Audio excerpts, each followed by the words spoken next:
এই যে টুপিটা মাথায় দিয়ে বসলেন, এই টুপিটা আমাদের মাথায় দেওয়া হয়েছে, কিন্তু রাসূলুল্লাহ সাহাবীরা এই ধরনের টুপি মাথায় দিয়েছেন কিনা ইতিহাস আমি পাই না। তারা লোহার হেলমেট, আজকে অনেকটা 5 কল্লি টুপি, আমাদের সবার মনে হয় ওরা পরে 5 কল্লি টুপি। লোহার হেলমেট গুলো কিন্তু এরকম ছিল, কোপ দিলে জানো ইসলামে পড়ে যায়, মাথা যেন না ঢোকে।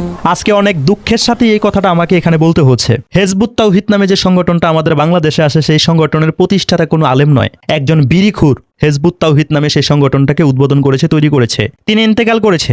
হিজবুত তাওহীদ নামক সেই সংগঠনের আমিরের দায়িত্ব যে পালন করছে সেলিম খান, তাকে দেখে বুঝাই যায় না সে মুসলিম নাকি অন্য কোনো ধর্মের অনুসারী। সে ইসলামের ইতিহাস বলছে, একটি টুপি হাতে নিয়ে বলছে তার জানা নেই নবী করিম সাল্লাল্লাহু আলাইহি ওয়াসাল্লামের সাহাবায়ে কেরাম এই টুপি ব্যবহার করেছে কিনা, মাথায় দিয়েছে কিনা। অনেক আফসোস আর দুঃখের সাথে বলতে হচ্ছে, তার মুখের কথাগুলো আমাদের এখন শুনতে হচ্ছে।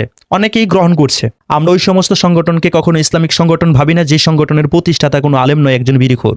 আমরা ওই সমস্ত সংগঠনকে কোনো ইসলামিক সংগঠন ভাবি না যে সমস্ত সংগঠন পাকিস্তানে তৈরি হয়েছে, পাকিস্তানে নিষিদ্ধ হয়েছে, আফগানিস্তানে নিষিদ্ধ হয়েছে, পৃথিবীর বিভিন্ন ওলামাই কেরাম তারা লেখা কিতাবগুলোকে নিষিদ্ধ করেছে। সেই সংগঠন বাংলাদেশে অনেকে জনপ্রিয় হয়েছে। যে সংগঠনের প্রতিষ্ঠাতা কোনো আলেম না, যে সংগঠনের বর্তমান দায়িত্ব পালন করছে একজন জেনারেল লাইনের শিক্ষায় শিক্ষিত মানুষ, কোনো আলেম না, সেই সংগঠনকে আমরা কখনো ইসলামিক সংগঠন ভাবি না। আপনাদের মন্তব্য কমেন্টে লিখে জানিয়ে দিন।